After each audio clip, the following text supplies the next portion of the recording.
नमस्कार दोस्तों, मैं हूं रेवत सिंह, अध्यापक भर्ती 2023 में चयनित।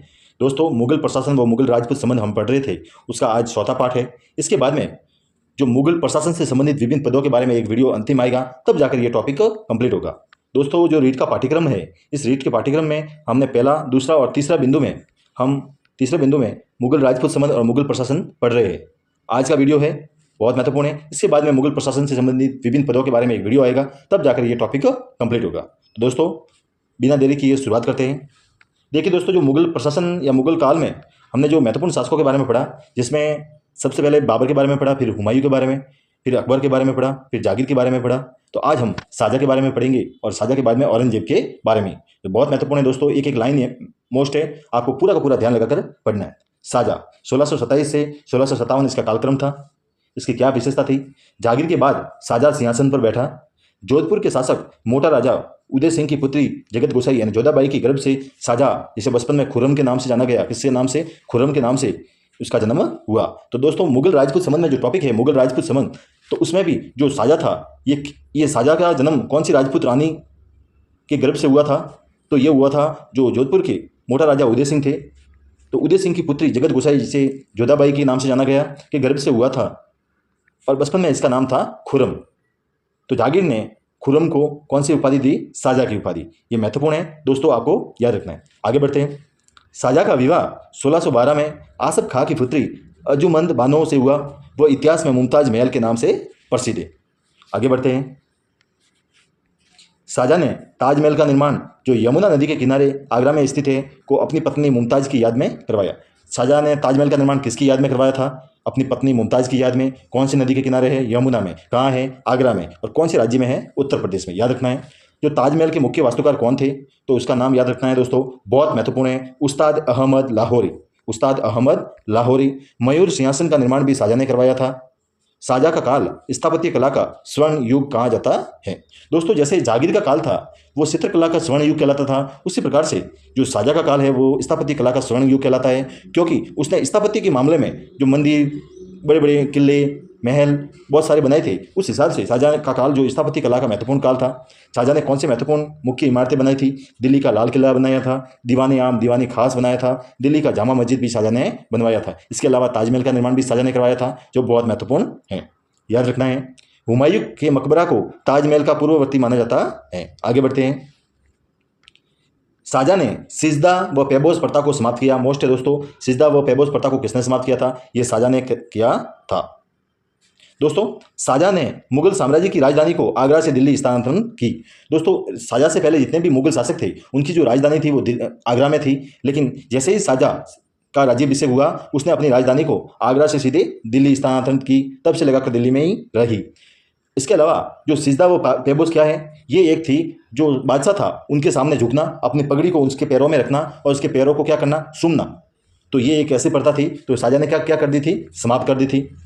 इसके अलावा शाहजहाँ के पुत्रों में दारा शिकोह सर्वाधिक विद्वान था, और शाहजहाँ ने जो मिर्जा राजा जयसिंह थे उसको मिर्जा की उपाधि दी थी। परीक्षा में पूछा जाता है मिर्जा राजा जयसिंह को मिर्जा की उपाधि किसने दी थी? तो ये दी थी शाहजहाँ ने। किसने दी थी? शाहजहाँ ने, याद रखना है। आगे बढ़ते हैं, दारा शिकोह के बारे में पढ़ते हैं। देखिए दोस्तों, जो दारा शिकोह था उसने भगवद गीता, योग वशिष्ठ, उपनिषद और रामायण का अनुवाद फारसी में करवाया। दारा शिकोह हिंदू धर्म के प्रति बहुत ज़्यादा आस्था थी, तो दोस्तों उसने जो जितने भी धर्म ग्रंथ थे, हिंदू धर्म ग्रंथ, उनको फारसी में अनुवाद करवाया, क्योंकि जो फारसी भाषा थी वो मुगल काल की राजकीय भाषा थी। ये भी आपको याद रखना है। महत्वपूर्ण युद्ध लड़े गए, तब जाकर औरंगजेब शासक बना।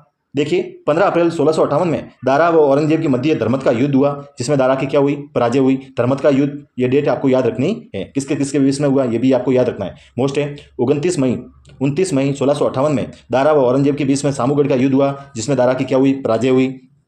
मार्च 1659 में देवराय के युद्ध के बाद औरंगजेब स्थायी रूप से बादशाह की गद्दी पर बैठा। दोस्तों, जो दारा शिकोह था उसे शाह बुलंद इकबाल के नाम से दारा शिकोह जाना गया। मोस्ट है, परीक्षा में आने लायक प्रश्न है, शाह बुलंद इकबाल के नाम से कौन जाना गया? शाह बुलंद इकबाल के नाम से दारा शिकोह जाना गया। परीक्षा में पूछा जा सकता है, आपको याद रखना है। 8 जून 1658 ईस्वी को औरंगजेब ने शाहजहाँ को बंदी बना लिया और आगरा के किले में कैदी के जीवन के 8वें वर्ष अर्थात 22 जनवरी 1667 ईस्वी को 76 वर्ष की अवस्था में शाहजहाँ की क्या हो गई? मृत्यु हो गई। ठीक है दोस्तों, अंतिम समय में, शाहजहाँ के अंतिम समय में बहुत दुख देखा था शाहजहाँ ने, क्योंकि उसका जो पुत्र था औरंगजेब, उसने उसको कैदी कर लिया, कैदी बना के आगरा के किले में क्या कर दिया था, कैद कर दिया था। और जीवन में, कैदी जीवन के 8वें वर्ष यानी 22 जनवरी 1667 ईस्वी को 74 वर्ष की उम्र में इसकी शाहजहाँ की क्या हो गई, मृत्यु हो गई। आगे बढ़ते हैं। अब हम पढ़ेंगे जो क्रूर शासक था औरंगजेब, उसके बारे में पढ़ेंगे। इसका कालक्रम क्या था? इसका कालक्रम था 1658 से 1707 ईस्वी। दोस्तों ये कंफ्यूजन है कि मुगल शासक ने ऐसा कौन सा शासक था जो सबसे लंबा कार्यकाल था, यानी कि अकबर था कि औरंगजेब था। तो सही रूप से देखें दोस्तों तो औरंगजेब ही सबसे लंबा कार्यकाल था, अकबर का थोड़ा सा 1 साल कम था, लेकिन कुछ किताबों में अकबर को भी बताया गया है, तो ये दोनों कन्फ्यूज है। और सही तरीके से औरंगजेब का कार्यकाल ही सबसे लंबा कार्यकाल था। और अब हम औरंगजेब के बारे में पढ़ेंगे। औरंगजेब आगरा में बहादुर आलमगीर की उपाधि से 31 जुलाई 1658 को राज्याभिषेक करवाया। दिल्ली में 5 जून 1659 को दूसरी बार राज्याभिषेक करवाया। यानी औरंगजेब का राज्याभिषेक कितनी बार हुआ था? 2 बार हुआ था। पहले तो आगरा में करवाया था आलमगीर के नाम से। परीक्षा में पूछा जाता है आलमगीर के नाम से कौन प्रसिद्ध है, कौन सा मुगल शासक प्रसिद्ध है? तो औरंगजेब, ये आपको याद रखना है। औरंगजेब को जिंदा पीर के नाम से जाना जाता है। मोस्ट है दोस्तों, औरंगजेब को जिंदा पीर के नाम से जाना जाता है। परीक्षा में पूछा जाता है जिंदा पीर के नाम से कौन से मुगल शासक को जाना जाता है, तो आपको लिखना है औरंगजेब। याद रखना है, एक एक लाइन इंपॉर्टेंट है। जय सिंह व शिवाजी के बीच पुरंदर की संधि हुई थी 22 जून 1665 ईस्वी को। शिवाजी की जो शिवाजी थे, शिवाजी और मिर्जा राजा जय सिंह के बीच में 22 जून 1665 को पुरंदर की क्या हुई थी, संधि हुई थी। जो जय सिंह कौन था, राजपूत था। ठीक है, याद रखना है। सिखों के 9वें गुरु तेंग बहादुर की हत्या औरंगजेब ने करवाई थी। जहांगीर ने कौन से सिखों के कौन से गुरु की हत्या करवाई थी? 5वें गुरु, क्या नाम था उसका? अर्जुन देव। और जो औरंगजेब था उसने 9वें गुरु सिखों के तेंग बहादुर की हत्या करवा दी थी। औरंगजेब ने दोस्तों 1679 में जजिया कर वापस लागू कर दिया था। ये जजिया कर 1564 में जो अकबर ने समाप्त कर दिया था। ये हिंदुओं पर लगने वाला कर था, लेकिन औरंगजेब ने 1679 में जजिया कर वापस लागू कर दिया था। दोस्तों मोस्ट है, औरंगजेब ने बीजापुर को 1685 ईस्वी में और जो गोलकुंडा को 1687 में औरंगजेब ने मुगल साम्राज्य में मिला दिया। मोस्ट है दोस्तों, परीक्षा में पूछा गया था सवाल कि बीजापुर को कब मिलाया था औरंगजेब ने मुगल साम्राज्य में? 1685। ये जो डेट है वो याद रखनी है। 1687 गोलकुंडा को औरंगजेब ने मुगल साम्राज्य में मिलाया। मोस्ट है, औरंगजेब के समय जाट विद्रोह हुआ था, उसमें 2 महत्वपूर्ण जाट शासक थे, उन्होंने विद्रोह किया था। एक था गोकुल और दूसरा था राजाराम। ये भी आपको याद रखना है। आगे बढ़ते हैं। औरंगजेब को दोस्तों वीणा बजाने का बहुत शौक था, लेकिन उसने दरबार में संगीत पर क्या करा दी थी, रोक लगा दी थी। बहुत महत्वपूर्ण है दोस्तों। जो औरंगजेब था उसने पूरा काफिरों का देश करना चाहता था, वो हिंदुओं को समाप्त करना चाहता था। हिंदू जितने भी मंदिर थे उनको सबको समाप्त करना था। उसका जो रवैया था वो बहुत घातक था हिंदू धर्म के प्रति, या भारत के जितने भी जो हिंदू धर्म के लोग हैं उनके प्रति बहुत खतरनाक रवैया था। उसकी नीति बहुत घातक थी। उसने हिंदू मंदिरों को तोड़ने का आदेश दे दिया था। तो औरंगजेब ने सवाई जय सिंह को सवाई की उपाधि प्रदान की। दोस्तों सवाई जय सिंह को सवाई की उपाधि किसने दी थी? ये औरंगजेब ने दी थी। और मिर्जा राजा को मिर्जा की उपाधि किसने दी थी? ये दी थी शाहजहाँ ने। दोस्तों इसमें कंफ्यूज नहीं होना है। मिर्जा राजा जय सिंह को मिर्जा की उपाधि किसने दी थी? ये तो दी थी शाहजहाँ ने। और सवाई राजा जय सिंह को सवाई की उपाधि किसने दी थी? औरंगजेब ने। क्योंकि दोस्तों मुगल राजपूत संबंध पूछा गया तो इसमें सीधा का सीधा सवाल आएगा। औरंगजेब ने अपनी पत्नी दिलरास बानो बेगम से, जिसे रबिया उल उद दौरानी की याद में औरंगाबाद में मकबरा बनाया, जिसे दक्षिण का ताजमहल कहा गया।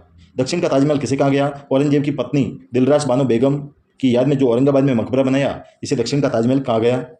इसके अलावा दुर्गादास ने जोधपुर मारवाड़ के कुंवर अजीत सिंह को बचाने के लिए औरंगजेब से क्या किया? विद्रोह किया। यह भी आपको याद रखना है।